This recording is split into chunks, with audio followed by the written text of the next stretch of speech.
When is Hajj? What do we do on Hajj? People get really confused about these things, so I decided to make it really simple and easy in just 1 minute.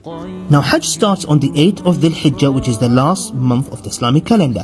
On this day, people who are doing Hajj, they go to the tent in Mina. Now next day on the 9th, you and I, we're supposed to be fasting, but people who are doing Hajj, they go to Arafat and they listen to this speech. Now on the same day, after sunset, people go to Muzdalifah to collect stones. Now on this day, probably you and me, we're preparing for Eid the next day. Now next day is Eid. After spending night in Muzdalifah, next day when me and you are celebrating Eid, people go to Mina. Now remember, Mina is the same place where we started the Hajj from. But this time in Mina, people are cutting their hair, they're going there and throwing the stones on these 3 pillars of Shaitan, and they're also sacrificing animals. People continue to throw stones in these 3 pillars on 10th, 11th and 12th day, and they also keep going back to Makkah to do the tawaf, which we call Tawaf al-Wida.